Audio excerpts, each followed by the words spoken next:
Look up at the night sky. Among the stars, you'll see something else. Satellites. Hundreds of them. Most are American. Look at the oceans. Beneath the waves, nuclear submarines patrol in silence. Most fly the American flag. Look at your wallet. The money inside, whatever currency it is, its value is tied to the dollar. The American dollar. This is the world we live in. A world shaped by American power. But it wasn't always this way. 250 years ago, America didn't exist. When it was born, it was weak, fragile, surrounded by enemies. Few believed it would survive a decade. Today, it commands more military force than the next 10 nations combined. Its economy is larger than entire continents. Its culture reaches every corner of the earth. How did this happen? Not by accident. Not by destiny. By choice. By violence. By vision. This is the story of how a thin strip of colonies on the edge of a wilderness became the most powerful nation in human history. This is the story of American power. And the question that haunts us today, what will America do with it? 1776. A new nation declares its independence, but few believe it will survive. The 13 American colonies are fragmented, suspicious of each other, surrounded by hostile empires. To the north, British Canada. To the south, Spanish Florida. To the west, a continent of indigenous nations who have no intention of surrendering their lands. The new United States controls a thin strip of Atlantic coastline. Nothing more. The founders debate furiously. What should this nation become? Jefferson envisions a republic of farmers, isolated from the corruptions of European power politics. Others see something different, a continental empire stretching to the Pacific. But in these early decades, survival is the only ambition. The federal government is weak, nearly powerless. The army numbers in the hundreds. The question isn't whether America will dominate the world. The question is whether America will exist at all. 1803. In a single transaction, the Louisiana Purchase, President Thomas Jefferson doubles the size of the nation. 800,000 square miles purchased from France for $15 million. 4 cents per acre. But territory on a map means nothing without people to claim it. And the land is not empty.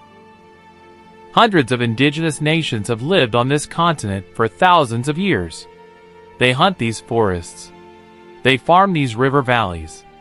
Their children are born and buried in this soil. What follows is genocide. There is no softer word for it. Over the next 70 years, through forced removal, broken treaties, and outright slaughter, Native American populations are decimated. The Trail of Tears. The Sand Creek Massacre. Wounded Knee. By 1848, the United States has seized half of Mexico's territory in a war of aggression. California, Nevada, Utah, Arizona, New Mexico. The nation now stretches from Atlantic to Pacific, an empire built on the bones of those who came before. But a question haunts the nation. Now that we've reached the ocean, do we stop? Or do we keep going? 1865. The Civil War ends. 600,000 Americans lie dead. The nation is exhausted, traumatized, divided. But one man sees opportunity. William Seward, Secretary of State under Presidents Lincoln and Johnson. While the country mourns, Seward is looking outward. He believes America's destiny extends far beyond the continental United States. In 1867, Seward negotiates the purchase of Alaska from Russia. 600,000 square miles. $7.2 million. Critics mock it as Seward's folly. A frozen wasteland, they say. Useless. But Seward isn't finished. He wants Greenland. Iceland. He wants naval bases in the Caribbean. He wants an American empire to rival Britain's. Congress stops him cold. Across the nation, powerful voices rise in opposition. Not everyone wants an empire. Many Americans fear foreign entanglements. They worry about the cost. Some express racist concerns about incorporating inferior peoples into the republic. The anti-imperialist movement is strong. It includes Mark Twain, Andrew Carnegie, and former presidents. They argue that empire betrays America's founding principles, that conquering other nations makes America no different from the European powers the founders rebelled against. For 2 decades, this debate paralyzes American foreign policy. The expansionists and the isolationists fight to a stalemate. But beneath the surface, something is changing. Something that will tip the balance forever. The 1880s. The Industrial Revolution transforms America. Steel mills in Pittsburgh. Oil refineries in Texas. Stockyards in Chicago. The economy explodes. In 1870, America's economy ranks 4th in the world, behind Britain, France, and Germany. By 1900, it's the largest economy on Earth. Production increases 400% in 3 decades. Titans of industry accumulate wealth on a scale never before seen.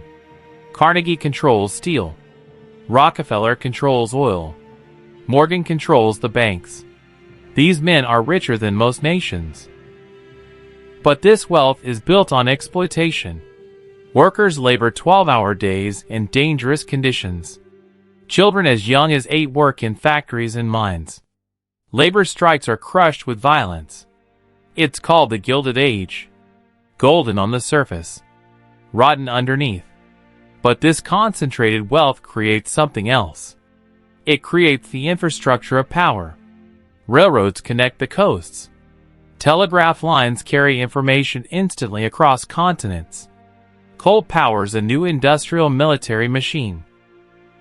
And all of this requires something America has never had before: a strong, centralized federal government.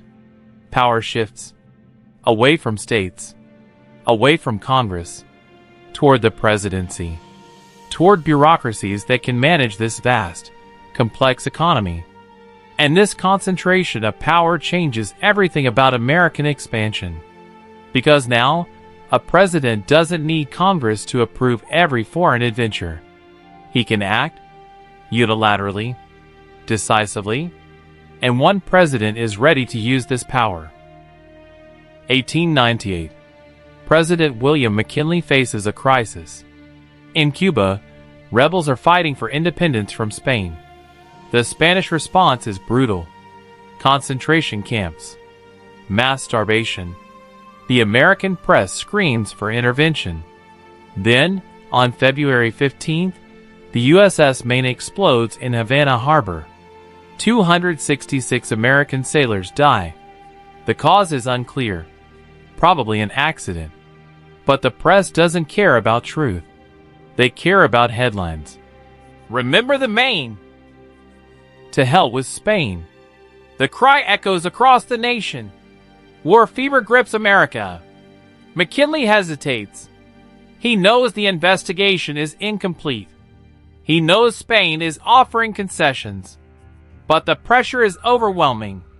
The newspapers, the public, his own party, they all demand war. On April 25, 1898, McKinley asks Congress for a declaration of war. It passes overwhelmingly. America is going to war not for survival, not for territory, but for influence, for prestige, for power. The Spanish-American War lasts 10 weeks. 10 weeks.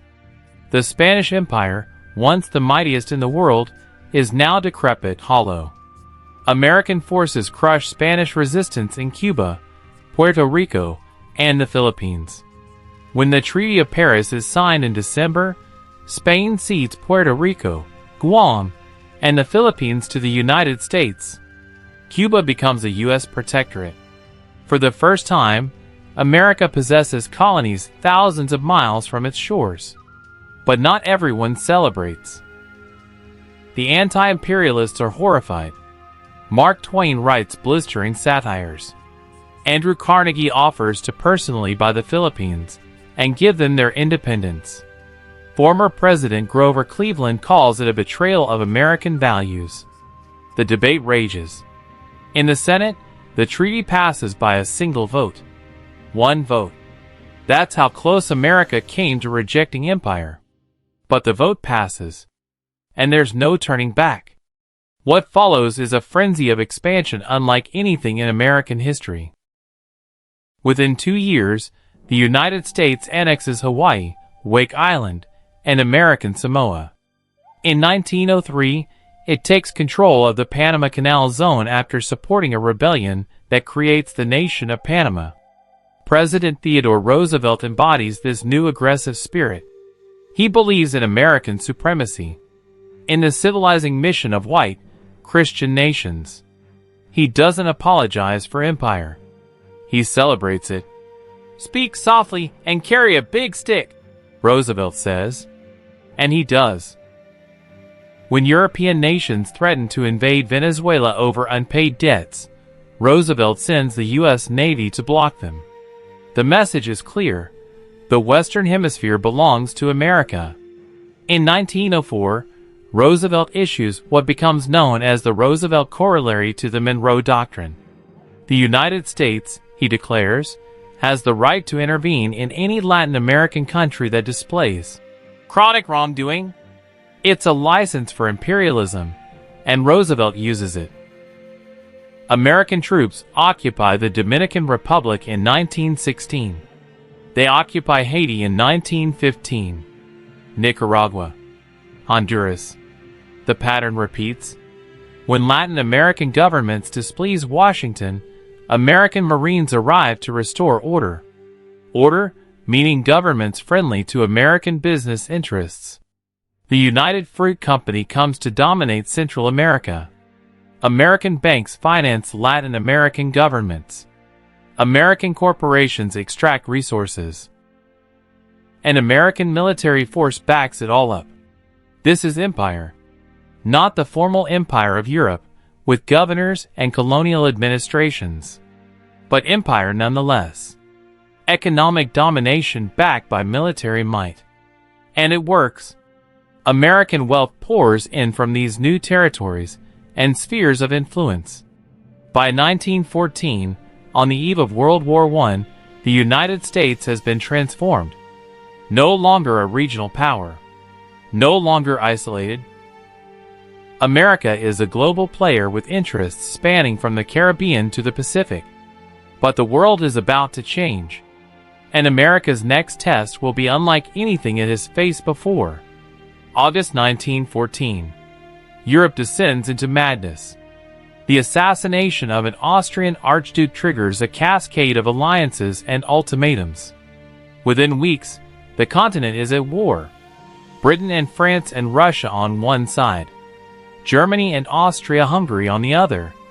Millions of men march to the front. They expect glory. They find industrial slaughter. Machine guns. Artillery. Poison gas. Trenches stretch from the English Channel to Switzerland. Men live in mud and filth, waiting for orders to charge across no man's land into certain death.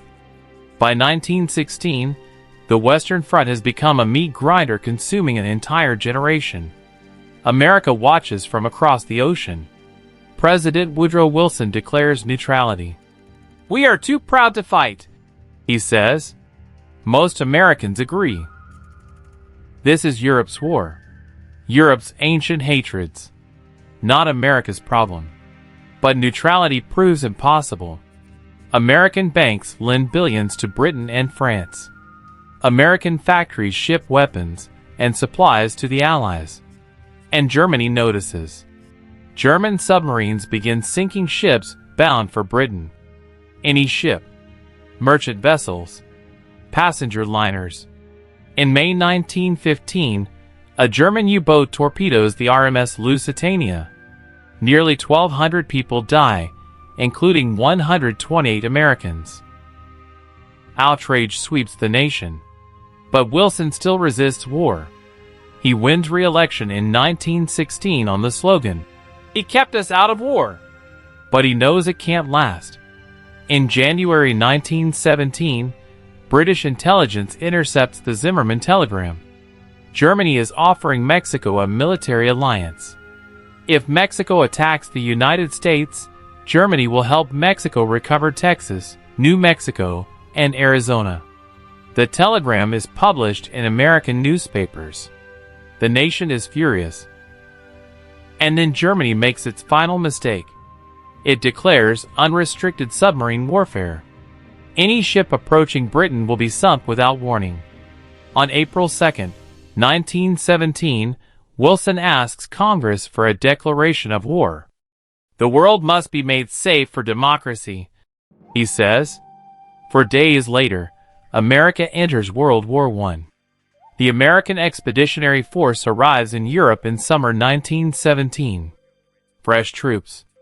Well-fed. Well-equipped. After 3 years of slaughter, the Europeans are exhausted.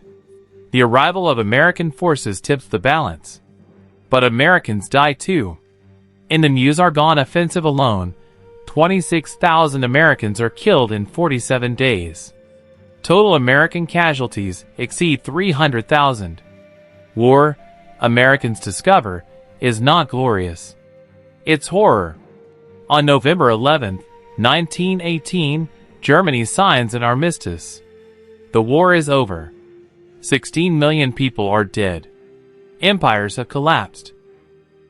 The map of Europe is about to be redrawn. And sitting at the table to redraw it is an American president. Paris, January 1919. The peace conference begins. The leaders of the victorious powers gather to decide the fate of the world. Britain, France, Italy, and America. Woodrow Wilson arrives with grand ambitions. He has 14 points for a just peace, self-determination for all peoples, freedom of the seas, and most importantly, a League of Nations, an international organization to prevent future wars.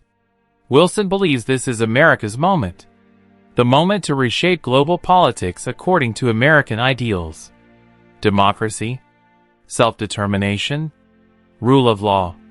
He sees himself as a prophet bringing enlightenment to a dark world. But the Europeans have different priorities. France wants revenge. It wants Germany crushed, humiliated, made incapable of ever threatening France again. Britain wants to preserve its empire. Italy wants territory. The conference becomes a brutal negotiation. Wilson compromises on nearly everything to save his League of Nations. Germany is blamed entirely for the war, and saddled with impossible reparations. Colonial territories are redistributed among the victors, despite Wilson's rhetoric about self-determination.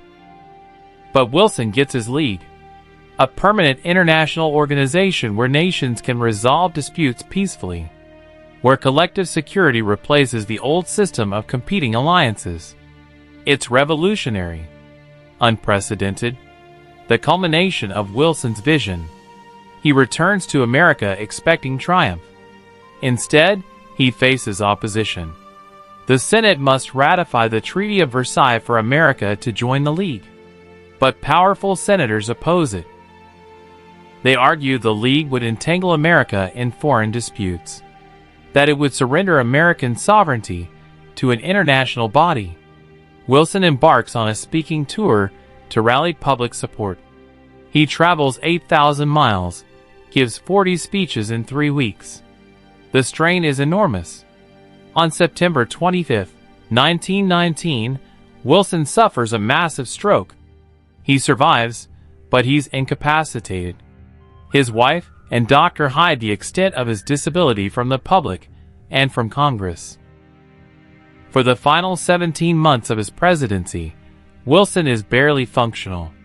And without Wilson's leadership, the treaty dies. The Senate votes it down.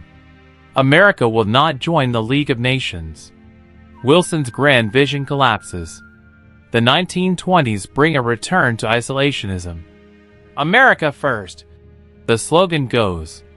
3 Republican presidents, Harding, Coolidge, Hoover, focus on domestic prosperity. The Roaring Twenties. Jazz. Prohibition. The stock market soars. Americans want to forget Europe's problems. Forget Wilson's crusade. Let Europe solve its own problems. America has profited enough from the war. Now it's time to enjoy the peace. But in October 1929, the stock market crashes. Banks fail. Businesses collapse. Unemployment reaches 25%. The Great Depression devastates America and spreads across the globe. And in that devastation, something dark is growing. In Germany, a failed artist and war veteran named Adolf Hitler is rising to power. In Japan, militarists dream of an Asian empire. In Italy, Mussolini speaks of restoring Roman glory. America, consumed by its own economic catastrophe, barely notices. The isolationists grow stronger. In 1935, Congress passes the Neutrality Act. America will not be dragged into another European war. No matter what. But history has other plans. September 1st, 1939. German tanks roll into Poland. Britain and France declare war on Germany. World War II has begun. Once again, America declares neutrality. But President Franklin Roosevelt knows neutrality is impossible. He watches as Germany conquers Poland, Denmark, Norway, Belgium, the Netherlands, and France. By June 1940, Hitler controls nearly all of Europe. Only Britain stands against Nazi Germany. And Britain is running out of time. Roosevelt wants to help Britain. But the isolationists control Congress. They pass laws forbidding the sale of weapons to nations at war. Roosevelt has to find creative ways around these restrictions. He initiates Lend-Lease, a program that lends weapons and supplies to Britain. America becomes, as Roosevelt says, the arsenal of democracy. American factories churn out tanks, planes, and ships for Britain and later the Soviet Union. But America still isn't in the war. Not officially. The public remains opposed. Roosevelt wins an unprecedented third term in 1940 on a promise to keep America out of war. Then, in the Pacific, tensions with Japan reach a breaking point. Japan has been expanding aggressively through Asia. Manchuria in 1931. China in 1937. By 1940, Japanese forces occupy most of China's coast and push into Southeast Asia. The United States opposes this expansion. Not primarily for moral reasons, but because Japan threatens American interests. The Philippines are an American colony. American businesses operate throughout Asia. Japanese expansion challenges American power in the Pacific. Roosevelt imposes economic sanctions. He cuts off oil exports to Japan. Steel. Scrap metal. Japan's economy depends on these resources. The sanctions are devastating. Japanese leaders face a choice: withdraw from China and submit to American demands, or go to war with the United States and seize the resources they need from European colonies in Southeast Asia. They choose war. December 7, 1941. Sunday morning. Most of the U.S. Pacific Fleet is anchored at Pearl Harbor, Hawaii. Sailors eat breakfast. Officers attend church services. It's a peaceful morning. At 7:55, the first wave of Japanese aircraft appears. Torpedo bombers. Dive bombers. Fighters. They strike with precision. Torpedoes slam into battleships. Bombs tear through decks. Fuel ignites. Ammunition explodes. The attack lasts less than 2 hours. When it ends, 2,400 Americans are dead. 8 battleships are damaged or destroyed. The Pacific Fleet is crippled. But Japan makes a critical mistake. The American aircraft carriers are at sea. They survive. And America's industrial capacity is untouched, 3,000 miles away on the mainland. The next day, President Roosevelt addresses Congress. Yesterday, December 7, 1941, a date which will live in infamy, the United States of America was suddenly and deliberately attacked. Congress declares war on Japan. 3 days later, Germany and Italy declare war on the United States. America is now fighting in both Europe and the Pacific. The isolationist debate is over. America is committed. Totally. Completely. And the nation's full industrial might is about to be unleashed. The American war machine is staggering. By 1943, American factories are producing more weapons than all other nations combined. 1 ship every 3 days. 1 aircraft every 5 minutes. Tanks, trucks, ammunition, an endless flood of material. Women enter the workforce by the millions. Rosie the Riveter becomes the Sim. America is focused on economic growth, on the dot-com boom, on domestic prosperity.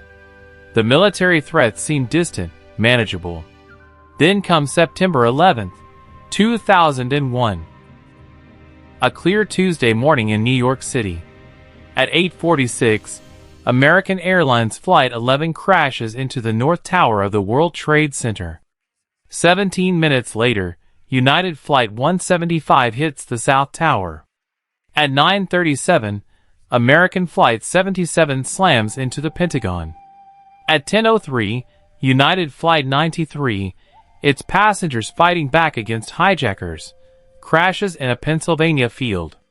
By 10:28, both towers have collapsed. Nearly 3,000 people are dead. America is under attack on its own soil for the first time since Pearl Harbor. The attacks are planned and executed by Al-Qaeda. 19 hijackers, box cutters, commercial airliners turned into weapons. The operation costs less than $500,000. But it will change everything.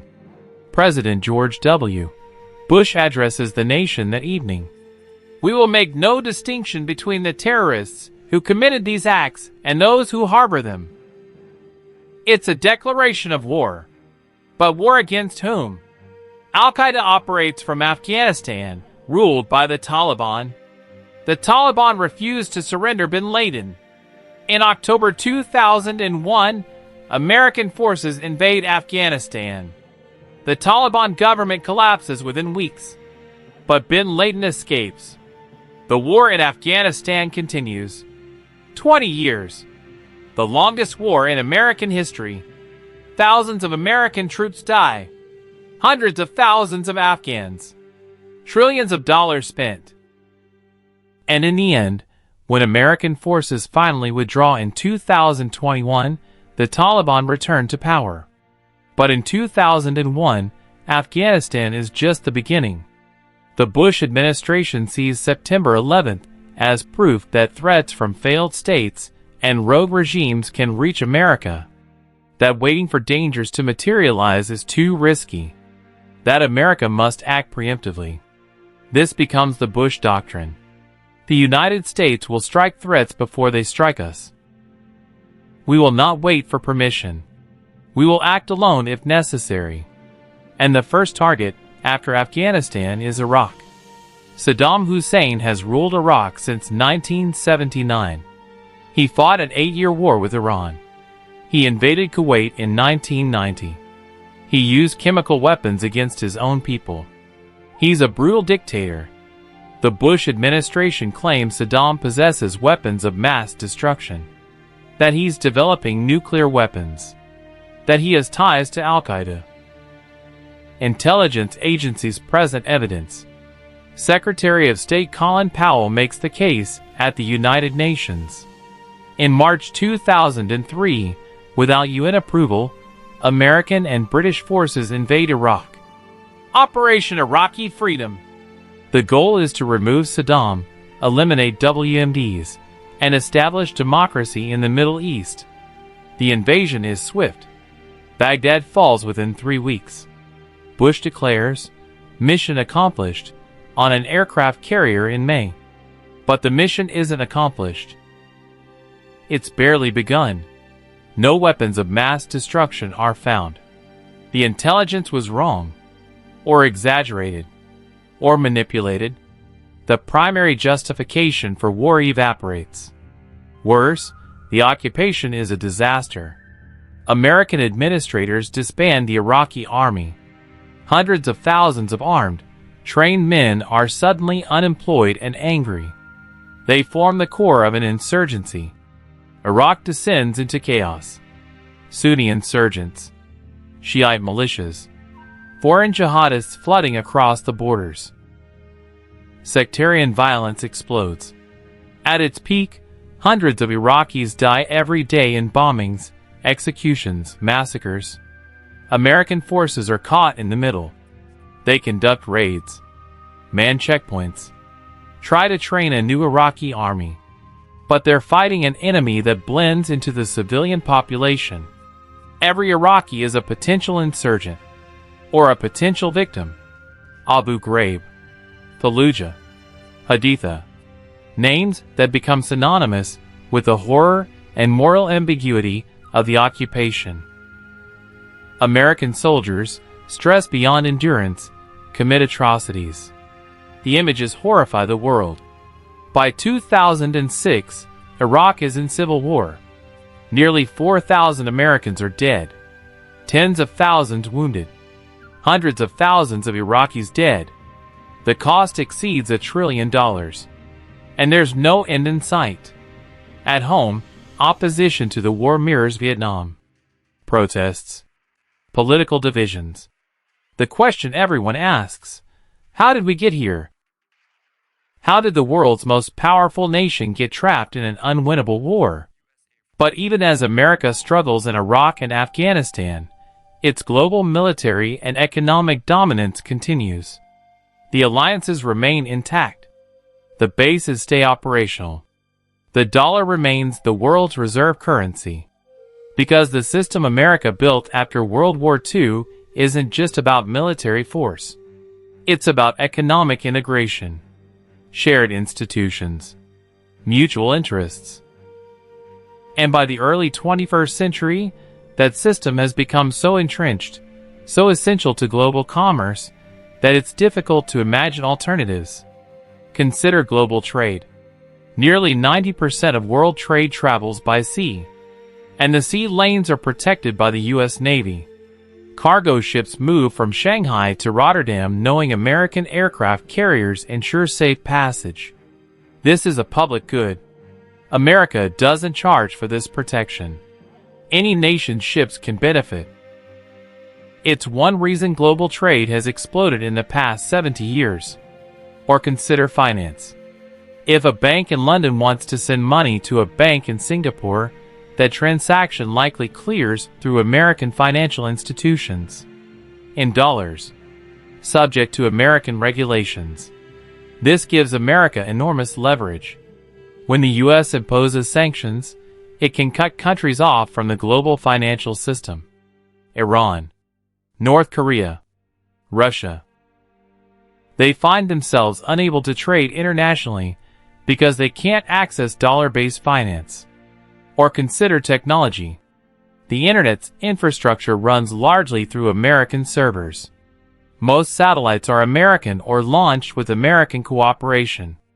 GPS, the navigation system used worldwide, is an American military system made available freely. This isn't empire in the traditional sense.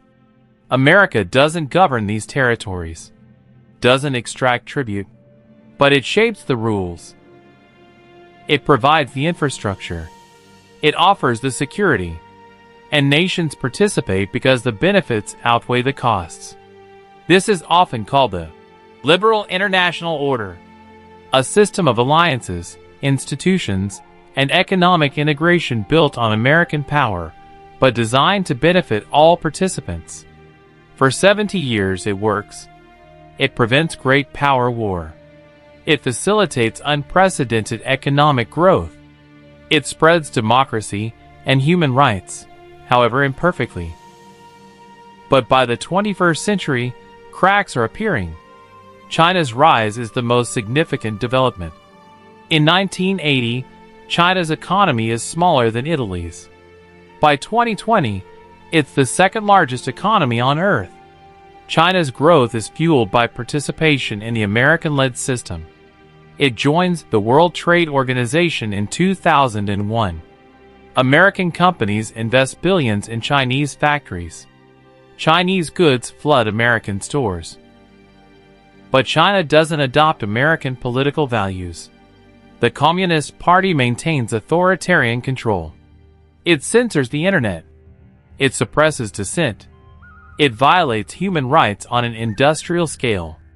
And as China grows wealthier, it grows more assertive. It builds artificial islands in the South China Sea and militarizes them. It threatens Taiwan. It uses economic coercion against nations that displease Beijing. China offers an alternative model: authoritarian capitalism. Economic growth without political freedom. And some nations find this model attractive. Less demanding than Western democracy. More tolerant of corruption and strongman rule. Russia, too, challenges the American order.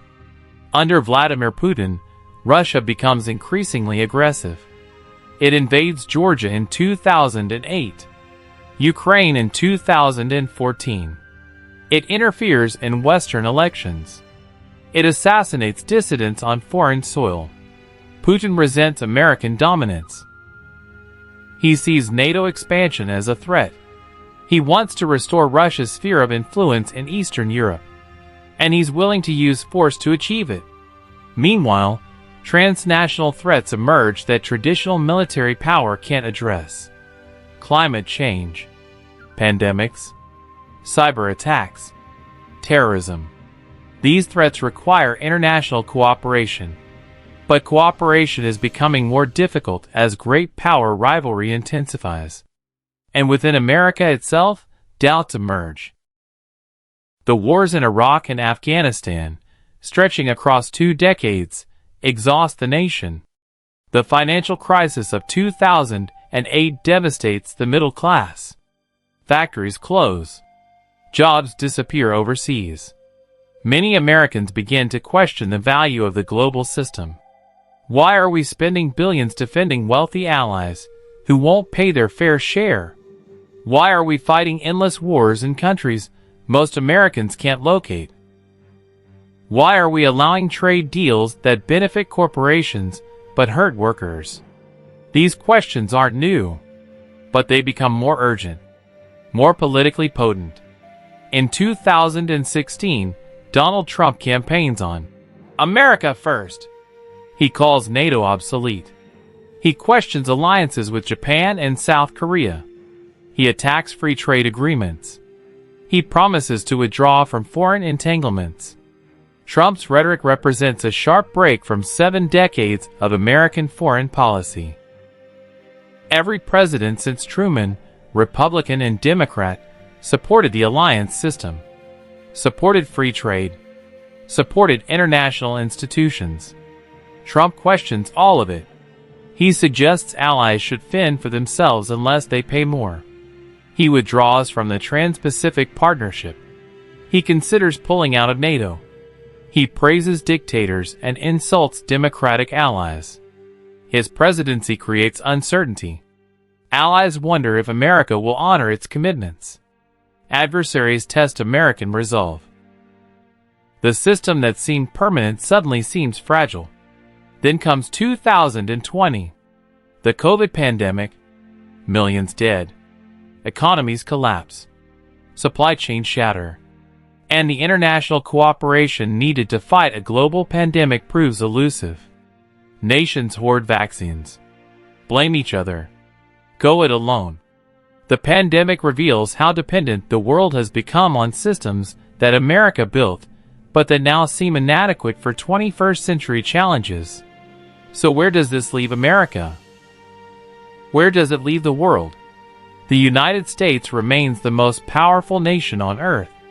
Its military still dwarfs all others. Its economy is still the largest and most dynamic. The dollar still dominates global finance. American culture still shapes global tastes. But the margin of dominance is shrinking. China's economy may overtake America's within a decade. Russia and China cooperate to counter American influence. Regional powers like Turkey, Iran, and India pursue independent paths. More fundamentally, the assumptions that guided American foreign policy for 70 years are being questioned. The assumption that free trade benefits everyone, that democracy will inevitably spread, that American leadership is welcomed and necessary.